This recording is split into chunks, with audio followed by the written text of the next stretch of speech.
Memento Mori. Le podcast qui parle du présent en prenant la fin comme point de départ. Je m'appelle Raphaël Charrier, je suis pasteur à Grenoble. Et je suis Mathieu Giralt, pasteur à Etup. Nous sommes tous les deux blogueurs sur toutpoursagloire.com. Matt, comment tu vas depuis la semaine dernière ? Écoute, ça va super bien, et toi ? Ouais, t'es pas allé aux urgences ? Non, là ça va, je me suis remis, je me prépare tout doucement jusqu'à l'ablation de la vésicule le 4 mai. Oh purée, on va tablatérer, ça va être terrible. Non, ça va, je sais pas si j'ai bien fait. J'ai regardé une vidéo sur YouTube de l'opération. Non, faut jamais faire ça. Du coup, j'ai vu, c'est assez fascinant. Ça a l'air assez simple, en tout cas comme intervention. Ils te font des petits trous. Mais toi, tu sais, t'as été opéré par Célio aussi. On t'a fait des petits trous, on t'a ouvert. Ouais, on m'a fait des petits trous partout. Ouais, c'est ça. Ils te font un petit trou sur le côté, là. Ils te gonflent le ventre avec de l'air. Avec du gaz carbonique, ouais. Ouais, et après, ils ont 2 autres trous, 3 autres trous. Ouais. Ils passent par le nombril. Puis ils vont détacher ça. Ils mettent des clips. Et puis après, ils mettent ça dans une petite poche. Quick. Et après, ils retirent ça. Après, ils te l'ont gardé ? Est-ce que t'as ça sur ta cheminée ou... Non. Et tu vois, étonnamment, ça m'intéressait pas. Ah ouais, t'aurais pu faire un bocal Memento Mori avec ta vésicule dedans. Hein. Pas bête. Alors, j'ai retrouvé un bocal avec des dents à moi de... Quand j'étais petit, j'ai ouvert le bocal, mon gars, ça sentait le cadavre. C'était la petite souris qui était morte avec les dents, quoi. C'est ça, exactement. Ouais. C'était terrible. Mais non, mais c'est bien. Ah, mais si, tu vois, depuis la dernière fois, j'ai un implant dentaire, si tu veux tout savoir. Un implant dentaire, c'est passionnant. Tu pourras nous mettre une photo ? Il m'a pas filé ma dent. En fait, j'avais une... Enfin bref, on s'en fout. Ouais, on s'en fout. On s'en fout complètement. En fait, ça intéresse personne. Et toi, ça va ? Écoute, moi, ça roule, Raoul. Écoute, depuis la dernière fois, qu'est-ce qui a pu se passer ? Rien, la vie d'église, normale pour moi, vie de famille aussi. Bien remplie en ce moment, vivement des vacances, là. Et ça va faire du bien de se reposer un peu et de pouvoir se détendre. T'étais déjà parti en Angleterre, là, la dernière fois quand on s'est parlé, ou t'es parti entre-temps ? Oui, l'Angleterre, oui, c'était il y a un moment déjà, Liverpool. Je sais plus si on en avait déjà parlé ou pas. Ouais. Non, mais tu sais ce qui est une torture pour moi, ça fait 2 fois que je vais à Liverpool. Donc c'est de ne pas aller dans un pub. Alors, il y a 2 choses, effectivement. Donc, je vais à Liverpool pour prêcher pour une conférence missionnaire là-bas. Et en fait, ce qui me tue, c'est que à Liverpool, t'as un club légendaire de foot, quoi. Ouais. Et Anfield, enfin, tu vois, c'est un stade... et t'as une chanson là-bas qui est un peu... Enfin, Liverpool, si tu veux, c'est connu pour avoir parmi les plus grands supporters du monde entier. Plus que Manchester ? Ouais.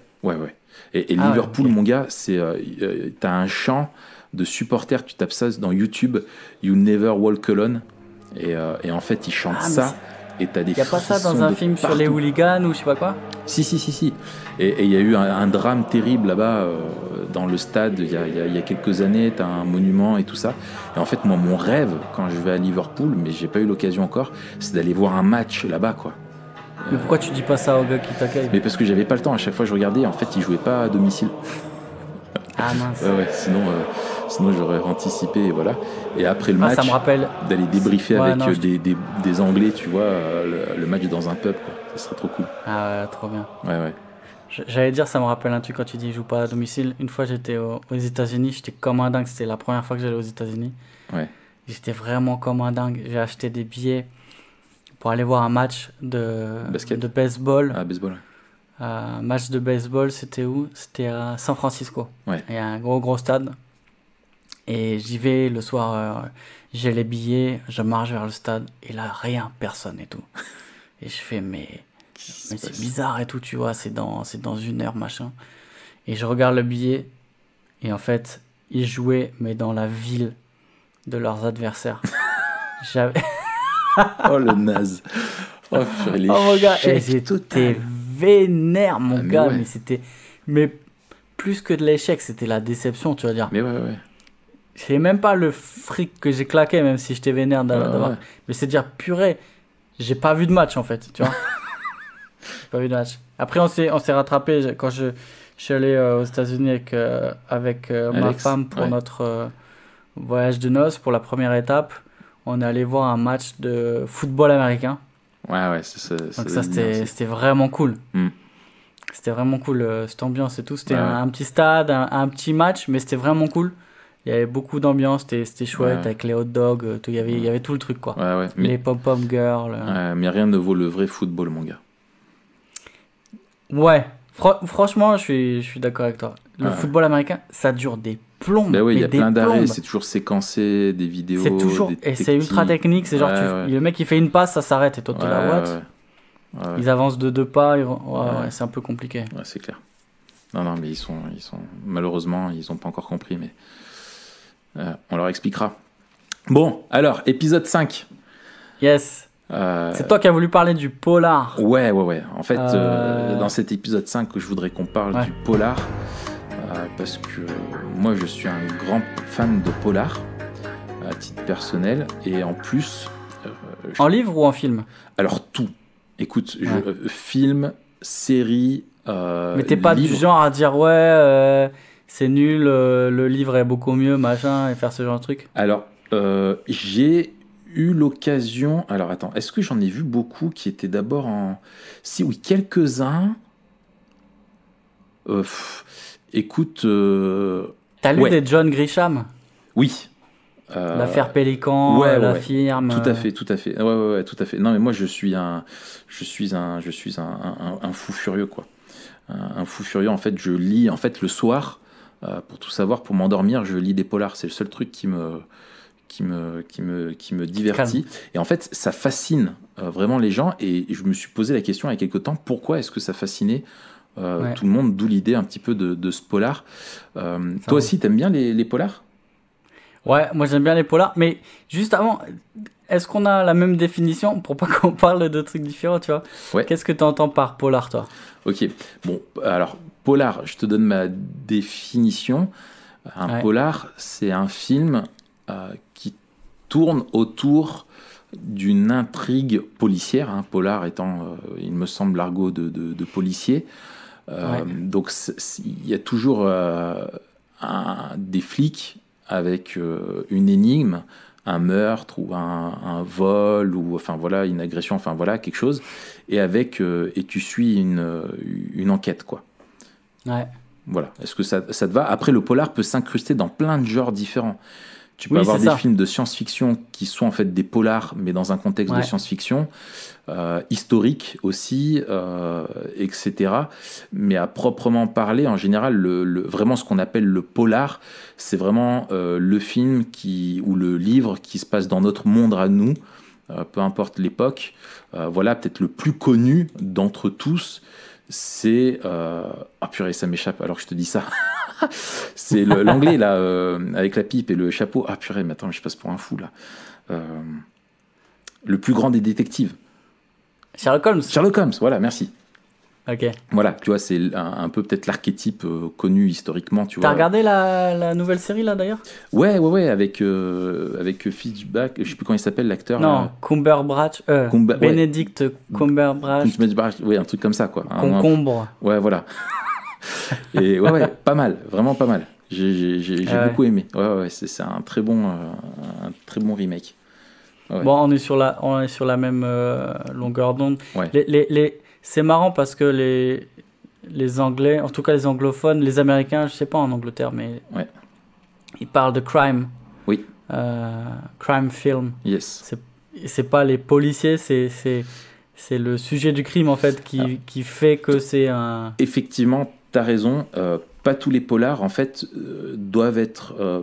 c'est-à-dire que l'énigme ou le crime n'est pas toujours résolu par un policier. Ça peut être un journaliste, ça peut être le mec qui a perdu sa femme et qui s'acharne alors que les flics ont abandonné, et tu restes dans le thème du polar, quoi. Et d'ailleurs, ils ont sur la page Wikipédia, là, je suis devant, ils ont plein de sous-genres. Oui. Et dedans, ils mettent par exemple le thriller, ou alors le film de gangster. Oui. Ou alors le film de mafia, ou alors le film de Yakuza. Donc il y a plein de... Oui. Plein de trucs comme ça. Moi mes polars préférés, c'est des westerns. Ok. Je suis un grand fan de westerns. Pas les westerns spaghetti, Oui. pas les westerns des années 60, Oui, etc. Mais juste les films qui se passent au Far West. Ouais. Je trouve ça souvent hyper bien. Ouais. Et il y en a plein de différents. Il y en a qui sont plus science-fiction, il y en a qui sont plus Ouais. policiers, justement. D'autres plus vengeance. Ouais. C'est comme ça. Ouais. Un film de vengeance, toi, tu mettrais dans... Impitoyable avec Clint Eastwood. Unforgivable. Oh là, il est magnifique, celui-là. Mais ça, tu sais que c'est un chef-d'œuvre, hein, ce film. Ah ouais, il est magnifique. C'est... Ouais, Mais ça montre quelque chose du monde déchu, mais de notre soif de justice. Et grave. Et Clint Eastwood, là-dessus, il est super fort, quoi. Il est très fin, Clint Eastwood. Et justement, dans l'univers des westerns qui étaient très binaires, dans le temps, justement, dans toute la période des westerns spaghetti, tu avais le gentil et le méchant, quoi. Certains où lui-même a joué. Dans celui-là, tout est beaucoup plus nuancé et gris et tout ça, et c'est beaucoup plus proche de ce qu'on vit aujourd'hui. Hein. Ouais, c'est ça. Ouais. Non, il est très bien. Moi, ce que j'aime beaucoup, je dirais le film, tu vois, qui m'a le plus marqué peut-être en tant que polar, que j'ai trouvé au niveau vraiment de l'intrigue le plus abouti, c'est Usual Suspect. Ah bah ouais. Et là, franchement, je pense que tous ceux qui écoutent et qui l'ont vu, c'est vraiment au niveau de l'intrigue, au niveau du cliffhanger à la fin et tout ça. Enfin, Usual Suspect, c'est un chef-d'œuvre, quoi. D'ailleurs, il a été oscarisé. Enfin voilà, les acteurs, la mise en scène, enfin tout est phénoménal dans ce film. J'ai beaucoup aimé.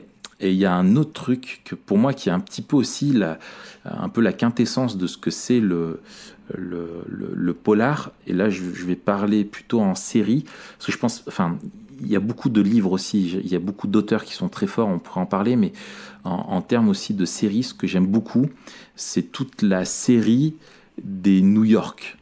Tu sais, c'est Law and Order en anglais. Ah ouais. C'est New York. Le truc à la fin, ça fait... Voilà. T'as New York Unité Spéciale, New York, voilà, etc. Et moi, ma préférée, celle qui déclinait, qui pour moi est la meilleure, et d'ailleurs je crois que c'est celle qui a eu le plus de saisons, c'est New York Unité Spéciale pour les victimes. Et si tu veux, je peux te faire le pitch. Vas-y. Alors, t'es prêt? Concentration. Vas-y.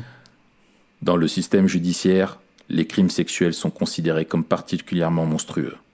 À New York, les inspecteurs qui enquêtent sur ces crimes sont membres d'une unité d'élite appelée Unité spéciale pour les victimes. Voici leurs histoires. Très très bon. C'est vrai que ça mettait une espèce de pression là, avec leur écran noir au début. Mais oui, t'es dedans. Et tu commences tout de suite avec une mélodie. Et pourquoi je dis que c'est la quintessence, c'est que dans la réalisation et l'objet, dans cette série-là, c'est que tu n'as que l'intrigue. La vie personnelle des flics compte très peu. Et à partir du moment où tu as vraiment le dénouement, tu vois, que tu sais qui est la personne ou que tu as le juge qui prononce la condamnation, boum, générique. Tu vois, t'as pas d'épilogue, t'as pas de discussion, t'as peu de choses sur la vie, tu vois. Vraiment, c'est de temps en temps, t'as quelques éléments de la vie privée des personnages, mais c'est l'intrigue qui est mise en avant. Et la psychologie tu vois, et la psychologie qu'il y a autour du crime, quoi, tu vois, ce qui se joue autour du crime qui est mis en avant et les questions que ça soulève, et les acteurs finalement sont là vraiment au service de l'intrigue et de ce qu'elle sous-tend, et c'est pour ça que je trouve qu'ils sont vraiment excellents. En tout cas, moi, c'est quelque chose qui me plaît à fond. Je les ai tous regardés, je pense. Puis comme ça passait à la télé tous les soirs, moi qui rentrais tard, tu sais, ça commençait à 23h, minuit. En fait, à chaque fois, je tombais dessus et je kiffais, quoi. Et je les regardais, et voilà. Et là, maintenant, ils sont sur Prime Video. Tu sais, le service de vidéo, là, quand tu es membre premium d'Amazon. En fait, ils les remettent petit à petit. Du coup, j'en ai regardé quelques-uns ces derniers temps. Et je me suis rappelé que, bon, ça a un peu vieilli au niveau de la forme, mais que ça reste excellent, quoi. Enfin, moi, j'aime, et t'as une tension, t'es immergé dedans. Même la réalisation, en fait, tu as beaucoup de plans séquences quand ils discutent entre eux, etc. Et tu es vraiment dans le poste de police avec les flics qui réfléchissent, quoi. T'as Prime Video quand t'es membre de Prime ou c'est Ouais. un truc que tu payes en plus? Non, c'est avec. Crapuré, mais moi je découvre ça maintenant, quoi. Ouais, Mais ouais. peut-être c'est bien. Mais c'est Peut-être c'est peut-être Dieu bien. qui m'a Ouais, gardé. ouais, c'est ça. Bon, ça n'a rien à voir avec Netflix ou quoi, c'est beaucoup moins développé. Et voilà, mais il y a des trucs comme ça et c'est pas mal, quoi. Ok. Du coup, Yes. pourquoi est-ce qu'on... C'est quoi les... Ouais, vas-y. Bah, je sais pas. Est-ce que toi, tu... Peut-être avant qu'on on peut parler de quelques films qu'on a aimés chacun, Ouais. qu'on a aimés. Mais avant, on peut parler quels sont les codes du genre et pourquoi ça rentre en résonance avec nous, en fait. Ouais. Qu'est-ce qui nous... C'est la Ouais. question que tu posais au début, quoi. Oui, Pourquoi c'est ça. ça nous fascine? C'est ça, pourquoi ça nous fascine. Et c'est vrai, en fait, si tu analyses les faits, tu vois, c'est ce que je me disais il y a quelque temps, dans notre réalité, rien de pire pourrait nous arriver qu'un crime, tu vois, dans notre famille, par exemple. Ouais. C'est quelque chose vraiment, enfin, c'est la chose qu'on veut absolument éviter. Et en fait, on passe notre temps à regarder à la télé des crimes. Et moi, tu vois, ça m'interroge, tu vois, même en tant que chrétien, tu vois, je me dis, je dois chercher à regarder ce qui est beau, ce qui plaît à Dieu, tu vois, et pourquoi alors pourquoi est-ce que ça fascine les hommes alors que c'est quelque chose de négatif et finalement, qu'est-ce que ça soulève, quoi. Et en fait, Est-ce que tu penses que ce serait autant le cas si on vivait la guerre, par exemple? alors je peux pas répondre. Peut-être qu'il faudrait regarder. En fait, mais en fait, je sais pas sûr. Tu vois, parce que si tu prends l'exemple de la guerre, regarde pendant tant d'années le nombre de films de guerre. Regarde pendant la guerre froide. C'est là que Hollywood produisait tous les films sur la guerre froide, tu vois, où il y en avait à fond, quoi. Le grand méchant était l'URSS, tu vois, et les agents russes, et voilà, et encore presque ils s'en nourrissaient. Je pense que ça permet d'exorciser peut-être, tu vois, certaines choses quand on regarde ça. Mais c'est une très bonne question. Mais j'ai pas la réponse. Faudrait regarder en fait si ça se lisait beaucoup pendant la guerre. Mais en tout cas, nous, c'est sûr, on en parlait déjà, qu'on est dans une société où la mort est quelque chose de loin, quelque chose de digital, quelque chose nous, je parle nous en France, hein, en particulier, où finalement au quotidien on est peu confronté à la mort, mais par contre au travers des médias c'est omniprésent. Même dans les jeux vidéo, Ouais. etc., c'est quelque chose d'omniprésent. Et même au-delà du polar, tu as même les faits divers qui fascinent. Ouais, c'est Plus ça. c'est sordide, plus ça fascine les gens et ça accroche. Et les médias l'ont bien compris et ils le scénarisent même, ils le mettent en épisode, etc., parce que ça nous captive, quoi. Mais justement, je pense qu'un des ressorts du genre des polars, tu vois, des films policiers, etc., c'est justement d'essayer de faire sens du monde dans lequel on vit et que face à des choses qui nous semblent à la fois sordides, sans espoir, qui nous mettent face à toute la misère humaine, à toute l'horreur du péché, de ses conséquences, les films policiers souvent essayent de résoudre la tension qu'il y a entre cette réalité-là et notre soif de justice, notre soif de comprendre le monde, ou en tout cas de régler le problème du péché et de la mort. Ouais. Et même plus que la mort, en fait, c'est ce qui mène à la mort, tu vois. Tout à fait. Comprendre, et si on n'arrive pas à comprendre, replacer dans un système qui fait qu'on va contenir en fait les criminels, contenir le crime dans une justice qui marche souvent mieux dans les films que dans la réalité, Ouais. avec moins de délais, avec moins de mystères, avec moins de fins ouvertes. Tu vois, il y a plein Moins d'histoires où d'incertitude. Ouais. il y a des disparitions, des trucs comme ça. Ouais, tout à fait. On connaît pas, il y en a beaucoup plus que d'affaires résolues, je pense. Et on a besoin de se dire, ben, en fait, on voudrait une justice qui rétribue, qui punisse les méchants, et qui nous aide à faire sens du monde dans lequel on vit, quoi. Ouais, tout à fait. Et ça rejoint ce que moi je veux exprimer, donc je te remercie, on va conclure ici. À la semaine prochaine. Tout... non, mais en fait, non, mais on se rejoint complètement. En fait, moi, je vois un paradoxe. Premièrement, dans la question de la fascination qu'on a pour finalement le crime. Un paradoxe, je pense qu'il faut qu'on assume et qui dit beaucoup de choses de qui on est, c'est que il faut reconnaître que le mal nous fascine. On a une fascination pour le morbide, quoi.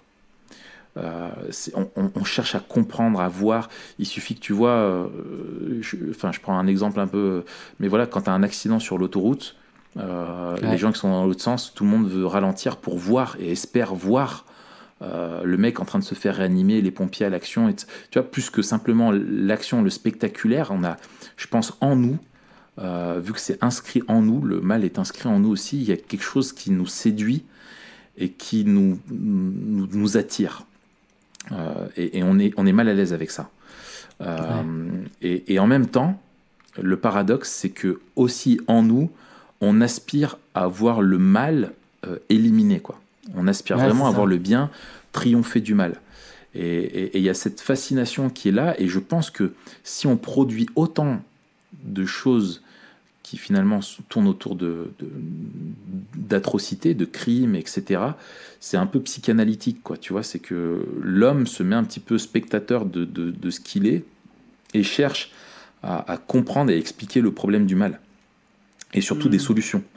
Et en fait, et ce qui est bien, enfin, ce que je trouve fascinant avec les polars, c'est que t'es pas dans une approche philosophique, tu vois, de pourquoi le mal, qu'est-ce que c'est, le bien, le mal, etc. C'est toujours incarné dans une réalité qui t'est proposée. Alors, une réalité, faut être relatif, hein, des fois t'étais très loin de la réalité dans de la façon dont les polars sont présentés, mais en tout cas, ça incarne, ça met des personnages derrière le bien, le mal, et ça t'en montre la réalité horrible et ses conséquences dans le monde, quoi. Ouais, c'est ça. Moi j'utilise une grille de lecture dont j'ai déjà parlé, je sais pas ici, mais en tout cas sur le blog. Le monde tel qu'il est, le monde tel qu'il devrait être, et le monde tel qu'il ne devrait pas être. Exactement. Et la force du genre du film policier ou du film de crime, c'est de montrer le monde tel qu'il est, c'est-à-dire un monde qui est créé par Dieu, qui porte encore la trace de cette création bonne, où les humains portent encore l'image de Dieu, même si elle est défigurée, où règne encore la grâce commune de Dieu, mais dans lequel le péché a tout défiguré, tout abîmé. Et cette tension-là qu'on vit entre ce qui est là et ce à quoi on aspire. Après, il y a une dimension particulière, les films particulièrement noirs qui nous montrent le monde tel qu'il ne devrait pas être. Oui. Et le danger, ce serait d'oublier en fait que le monde tel qu'il ne devrait pas être n'est pas le monde tel qu'il est, parce qu'il y a des traces d'espoir, parce qu'il y a des traces d'un renouvellement, d'une restauration. Et c'est ça en fait, les films les plus noirs nous fascinent, mais nous dépriment, parce que souvent c'est des films sans issue, des films qui sont affreusement sordides, parce qu'il n'y a pas d'issue, on ne trouve pas le meurtrier par exemple, ou la victime n'est pas prise en charge, et le monde continue, et en fait c'est juste une spirale qui va vers le bas. Il n'y a aucune lueur d'espoir, quoi. Alors que même quand le système judiciaire n'est pas parfait, il y a au moins l'idée qu'on veut punir le mal, et qu'on dit c'est pas normal, et c'est pas bien, et ça fait souffrir, etc. Et là on a des échos à la vision, on a des points de contact avec la vision biblique du monde. Oui, complètement. Et en fait, c'est ces antagonismes qui jouent. Je préfère dire moi antagonisme que dualisme, tu vois, entre le bien et le mal, parce que tu avais une vision peut-être avant, tu vois, justement, tu vois, quand on faisait référence, tu vois, à ces vieux films d'après-guerre et tout ça, où on était dans un monde bipolaire, tu vois, où tu avais les gentils contre les méchants avec cette vision-là, et tu en avais qui Ouais. étaient fondamentalement bons et d'autres fondamentalement méchants. Tu sais, avec genre le méchant dans James Bond qui a pour objectif de détruire la Terre. Et c'est un truc, ça n'a pas de sens. Tu vois, il cherche toujours un intérêt personnel où tu cherches à détruire un État, une nation, ou voilà, mais à détruire le monde dans lequel tu vis. Tu vois, enfin bref, c'est vraiment caricatural. Et en fait, on est plutôt dans des antagonismes où tu as d'un côté l'énigme, le mensonge, ce qui est caché, avec de l'autre côté le fait de la quête de la vérité. Tu vois, où tu as vraiment les enquêteurs qui sont là vraiment, où ce qui compte, c'est, voilà, il y a un mensonge, il y a une énigme, et on cherche la vérité. Ça, je pense, c'est quelque chose qui est profondément ancré en nous, où on cherche la vérité, tous. On cherche vraiment le sens, on veut être sûr qu'on a raison. Ça, c'est inscrit en nous et ça se manifeste bien, ça se cristallise là-dedans. Et tu as aussi cet antagonisme entre le bien et le mal. Et comme tu dis, sur ces romans qui peuvent être noirs, moi je pense qu'il y a un auteur que j'aime beaucoup qui s'appelle Jean-Christophe Granger. C'est celui qui a écrit, on a fait un film Les Rivières pourpres de lui. Et en fait, ce gars a une plume. Bon, déjà, pour moi, c'est un génie de l'écriture, un génie de l'énigme. Et en fait, il se pose, il est vraiment obsédé, lui, par la question du mal. Et en fait, quand il écrit, justement, il est dans des romans qui sont hyper noirs. Et il est tellement noir que même si à la fin, il y a une résolution de l'énigme, t'en tires aucune joie parce que ça t'apporte aucune espérance. Ouais, c'est ça, mais parce que je trouve qu'il montre que le mal est insensé, en fait. C'est ça. Le mal n'a pas de sens. Et même si on comprend comment, on pourra jamais comprendre pourquoi. Ouais. Parce que c'est insensé. Voilà. Et dans toutes les... par exemple, tu vois, la série New York, là, pour revenir là-dessus, là, unité spéciale pour les victimes ou autre, à chaque fois, c'est intéressant parce que tu as un côté assez philosophique où il y a cette question de pourquoi. Pourquoi est-ce que telle personne a commis ça ? Et tu as... Toutes les pistes sont envisagées, quoi. Mais aucune n'apporte une réponse satisfaisante. Parce qu'aucune n'apporte la cause qui est celle du péché avant tout et de la chute, tu vois. Et en fait, on essaye par l'histoire des personnages, par la philosophie, par l'influence, par etc., etc. Mais finalement, on n'arrive jamais à te proposer une cause du mal où on veut toujours chercher finalement à l'excuser. Ou sinon dire celui qui est vraiment mal, qui est le mal, qui est une incarnation, tu vois, une personnification du mal, il n'est pas bon. Tu vois, il ne peut être que ça. Tu vois, il peut pas être lui-même bon et mauvais, quoi. Tu vois, et on cherche quelque part à répondre à cette question-là, quoi.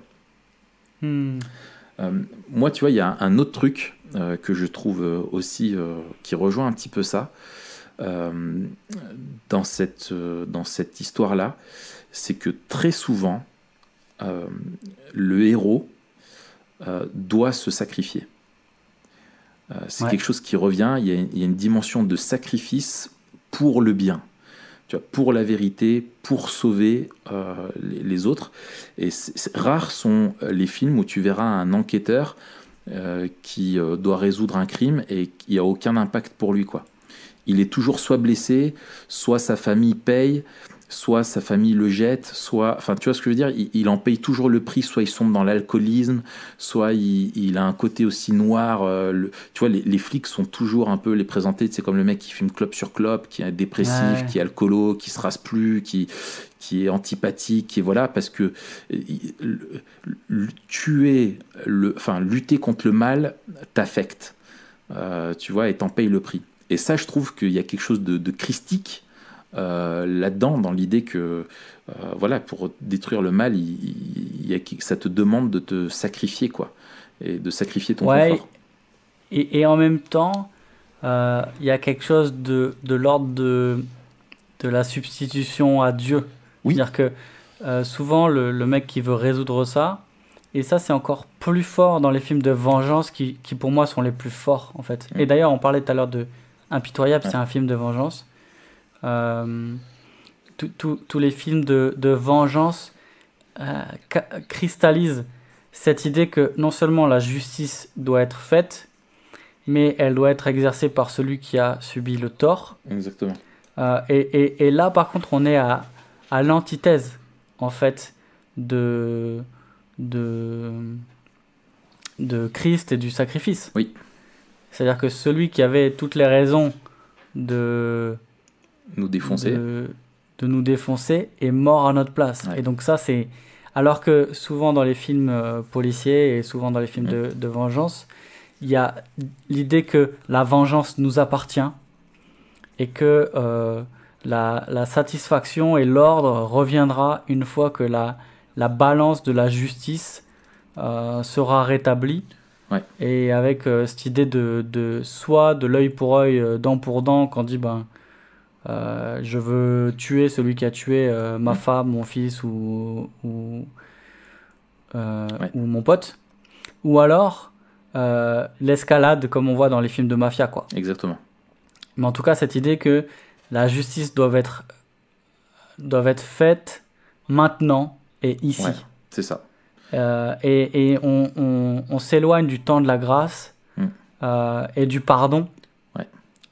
Et quelque part, souvent, il y a une tension aussi qu'on vit, parce que oui, nous, avec la vision biblique du monde, on affirme que les actes ont des conséquences et que on paye le prix de notre péché sur terre. Quand on désobéit à la loi, on paye par rapport à la loi. Ouais. Et ça, on veut l'affirmer avec force, mais on veut aussi maintenir la possibilité du pardon de Dieu et que finalement la rétribution ne viendra pas du système judiciaire terrestre, mais viendra de Dieu qui juge tout parfaitement selon les cœurs. Ouais, c'est ça. Et là, ce que tu dis, moi je trouve c'est important parce que tu as souvent cette idée, et c'est là que je trouve qu'il y a une rupture un petit peu de rédemption, de compréhension de rédemption plutôt, qui est que le bien que tu fais annule le mal que tu as pu faire avant. Tu vois, genre tu as le flic qui a fait, je sais pas, qui était un peu ripou, mais il se passe un truc et du coup il décide de se remettre dans le droit chemin et il se rachète comme ça. Tu vois, cette idée que le bien annule le mal, alors qu'en fait, du point de vue de la justice de Dieu, c'est absolument pas le cas. Et même pour nous, d'ailleurs. Enfin, je veux dire, si tu as fait quelque chose de bien et qu'un jour tu es jugé dans le tribunal, je sais pas, pour avoir volé de l'argent, et que tu dis oui, mais attendez, avant ça, moi j'avais fait des dons à des œuvres caritatives avant d'avoir volé, on va pas te dire, bah ok, ça annule tout. Tu vois, le mal doit être payé. Et il y a ce côté dans la vision biblique du monde, au final, où Dieu dit, enfin, il y a une perspective in fine, dans l'absolu, et eschatologique de vengeance, mais pas de vengeance, plutôt de justice, vraiment juste de Dieu, mais qui est confiscatoire. C'est-à-dire que à Dieu appartient la justice, à Dieu appartient le fait ultime, tu vois, d'exercer la justice et de condamner le coupable. Et souvent, l'homme, justement, typiquement s'y substitue et veut être celui qui se venge parce que tu n'as pas cette idée-là, et cette assurance-là qu'un jour justice sera rendue. Tu vois, donc la vengeance devient obligatoire parce que sinon tu restes dans une injustice éternelle et il faut absolument que celui qui a fait le mal soit attrapé.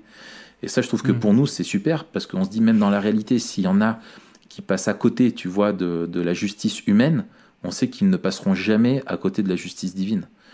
Et nous qui nous identifions toujours aux gentils, aux héros, tu vois, en fait, la Bible, elle nous identifie plutôt aux coupables et aux mauvais, et dit que c'est en fait, et Dieu nous transforme, quoi, et nous sauve.